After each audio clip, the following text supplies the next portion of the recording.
कारण यही था कि गुरु अर्जुन सिंह को उनके किले के अंदर, यानी जब वो जहां वो थे, उन्होंने औरंगजेब ने आक्रमण किया और वो चाहता था कि उनको पराजित करते हुए पूरा सिख का साम्राज्य जो सिखिज्म है उसको पूरी तरह से मिटा दे, लेकिन ऐसा संभव नहीं हुआ। वो झुके नहीं। कई दिनों तक संग्राम करने के बावजूद उनको पराजित करना संभव नहीं हो पाया। दुख की बात यह है कि औरंगजेब का साथ देने वाले कुछ भारतीय हिंदू योद्धा या राजा भी थे जिन्होंने इनका समर्थन किया था और साथ ही साथ गुरु अर्जुन सिंह को उस किले से बाहर निकालने की कोशिश भी की थी, जिसमें वो सफल नहीं हुए। अंत में औरंगजेब ने उनके साथ छल किया, ये मैसेज भिजवाया कि अगर वो किले से बाहर निकल आते हैं तो उनको कोई क्षति नहीं पहुंचाएंगे, उनको सादर यहां से जाने देंगे, उनको कोई क्षति ना ही उनकी कम्युनिटी को किसी को क्षति पहुंचाएंगे। वो उस किले से बाहर निकले। जैसे ही बाहर निकले उनको पकड़ने की कोशिश की गई, वो निकलने में सक्षम हो गए, लेकिन उनके दोनों बेटों को इन्होंने बंदी बना लिया या पकड़ लिया गया।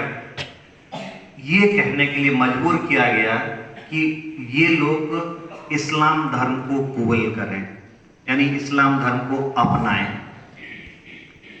केवल इन दोनों की जो उम्र थी 7 साल और 9 साल की उम्र थी। जोरावर सिंह 9 साल के थे जबकि फतेह सिंह 7 साल के ही थे।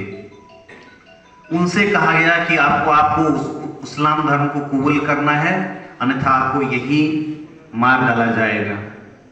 और हुआ वही। छोटे छोटे बालक थे, उन्हें धर्म क्या है उनके बारे में जानकारी नहीं थी, बावजूद उसके उन्होंने इस धर्म को स्वीकार नहीं किया। फलतः परिणाम ये हुआ कि उनके सामने दीवार खड़ी करके उनको वहीं ही मौत की सजा दी गई।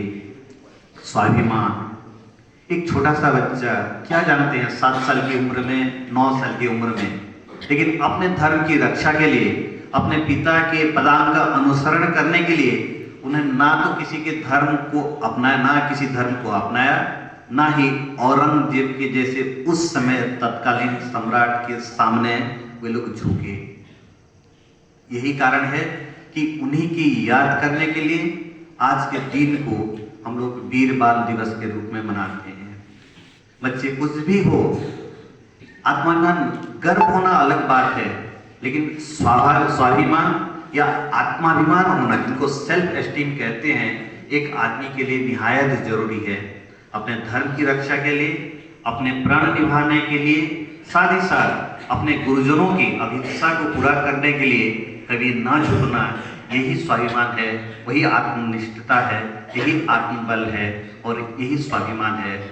आदमी को स्वाभिमान के बिना जीवित रहना एक मुर्दा लाश की तरह वो होता है। इसलिए हम प्रयास करें इस स्वाभिमान के साथ जिएं और आज के दिवस को निश्चित रूप से हम याद करें वीर बाल दिवस के रूप में। धन्यवाद।